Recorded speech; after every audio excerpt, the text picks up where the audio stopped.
Hi, my name is Oktay. Welcome to today's video about the chemistry of sulfuric acid. This is a picture of an acidic river, Rio Tinto, in Andalusia, Spain.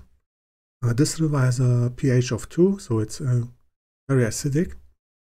And its reddish color comes from the ion Fe3+. This is a picture of sulfuric acid crystals. H2SO4, it has a melting point of 11 degrees Celsius and a boiling point of 98% sulfuric acid is 335 degrees Celsius. Sulfate compounds of copper and iron are called vitriol. There is blue vitriol, that's compound on the left, which is copper 2 sulfate pentahydrate, and there's green vitriol, which is iron sulfate heptahydride. And these are the compounds you can use to make sulfuric acid. This was the first method. It's the vitriol method to make sulfuric acid. H2SO4 was also called oil of vitriol. And one disadvantage is that you need high temperatures to make this reaction. First step is the oxidation of iron 2 sulfate hydrate with oxygen. Then you get iron 3 sulfate, byproduct iron oxide, and water. The iron 3 sulfate is goes to the pyrolysis reaction. That's the second step. You get iron 3 oxide and 3 molecules sulfur trioxide. And sulfur trioxide plus water gives you sulfuric acid. This is another process, it's called a lead chamber process. It uses the fact that lead has a passivation effect when it comes to contact with sulfuric acid. So this stops the corrosion. This process was developed in 1746 by John Roebuck in England. It was the dominant method for almost 2 centuries. This is the first step, AB. It's the roasting of element sulfur or pyrite, which is iron sulfide. Second step is in the happens here in the oven. Niter, which is potassium nitrate, is decomposed with sulfuric acid, and this gives you nitrogen dioxide, which is a catalyst. This is the glower tower. That's where the NO2 is stripped, and you get a concentrated H2SO4 sulfuric acid. NO2 is the catalyst that makes the oxidation from SO2, sulfur dioxide, to sulfur trioxide. And you have these lead chambers. This is where the reaction with water happens.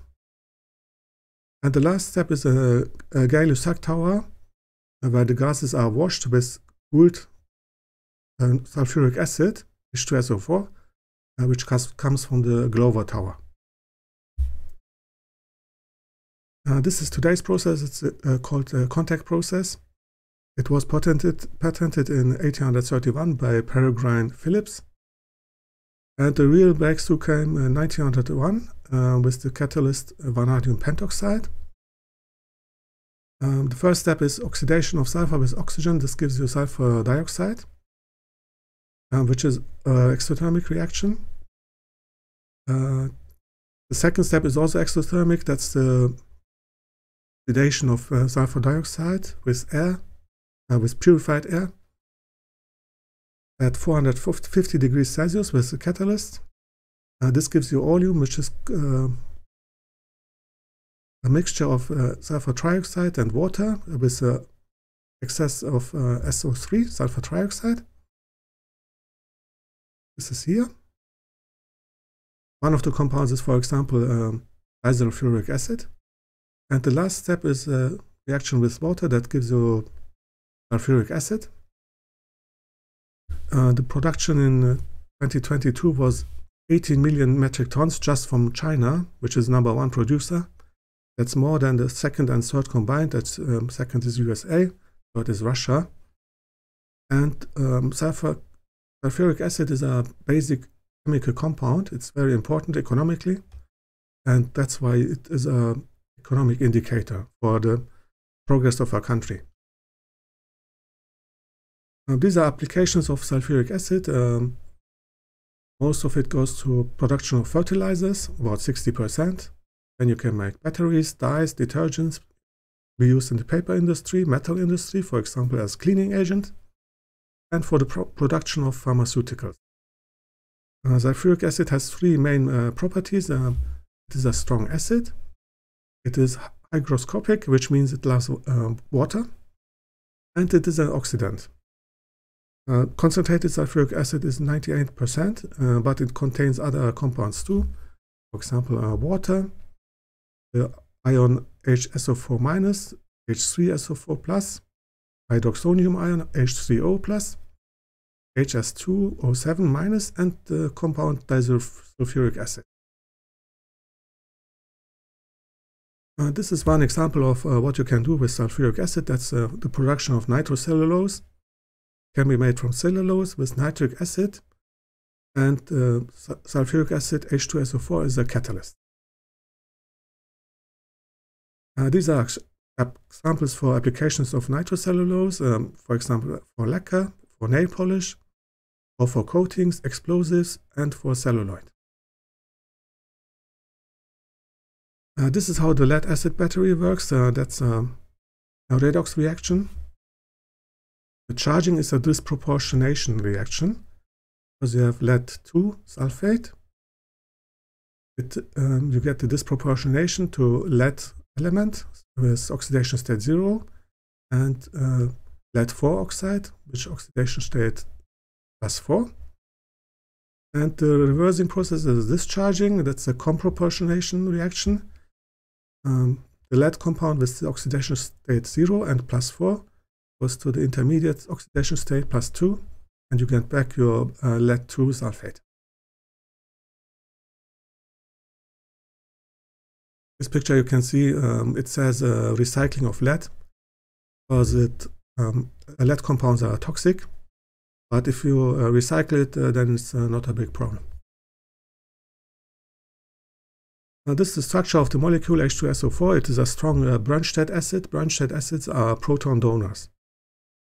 And you can use sulfuric acid to make more expensive but weaker acids. For example, a reaction with fluoride, calcium fluoride, with sulfuric acid gives you calcium sulfate plus hydrogen fluoride plus water, then you get hydrofluoric acid. Or you, with reaction with hydroxyapatite, calcium phosphate hydroxide with sulfuric acid, you get again calcium sulfate plus water plus phosphoric acid. These two reactions are both economically important. Phosphoric acid is very important because it is used in the production of fertilizers. This is another related compound. It's fluorosulfuric acid. It has a fluorine atom instead of one hydroxy group. And it is a very strong acid. You can make it by reaction of sulfur trioxide with hydrogen fluoride. Then you get fluorosulfuric acid. The combination of this acid with antimony pentafluoride, which is a Lewis acid. Lewis acids are electron pair acceptors. Gives you magic acid. This is a super strong acid. It is so strong that it can even protonate methane, and you get this ion CH5+. This is a nice carbon snake experiment. It's the experiment of sucrose, which is a disaccharide of glucose and fructose with sulfuric acid. Sulfuric acid is hygroscopic. Carbohydrates have the simplified formula CHOH, and the sulfuric acid takes out the water, HOH, or H2O, and you get carbon, black carbon. And since the reaction is strongly exothermic, you will get a big increase in volume.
This is a picture of how acidic rain works.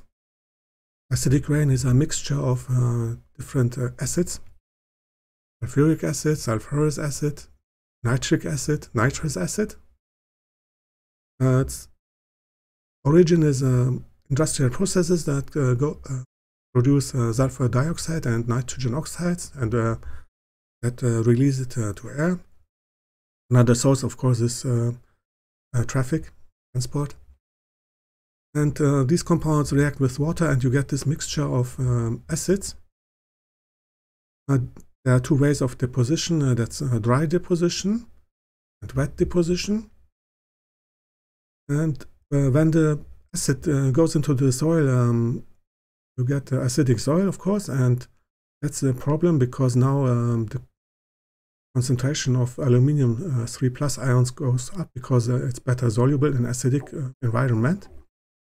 And that's what harms the plants. This is a picture of a gargoyle, which was damaged by acidic rain in the inner city of Munich in Germany. And you can see the acid has eaten all his face of this sculpture. That's why this is so important. That's flue gas desulfurization. This is a picture of a German coal power plant. This converts limestone, calcium carbonate, to gypsum, calcium sulfate. You can see the flue gas is sprayed with water, and you get stirrers. This is where the reaction happens, and you get gypsum, which is not toxic. But one of the problems with this method is it uses a lot of water. This is a picture of a sulfur cauldron in the Yellowstone National Park. Its pH is 1 to 2. It's very acidic. And this is a nice picture of the planet Venus from the spacecraft Mariner. Venus is at a distance of 0.7 AU, which is 108 million kilometers. 1 AU is Earth's sun distance. Its mass is 81% of that of the Earth. The spacecraft Venera 7 landed in 1970. That was the first successful landing on another planet. However, it could only give a signal for just 23 minutes.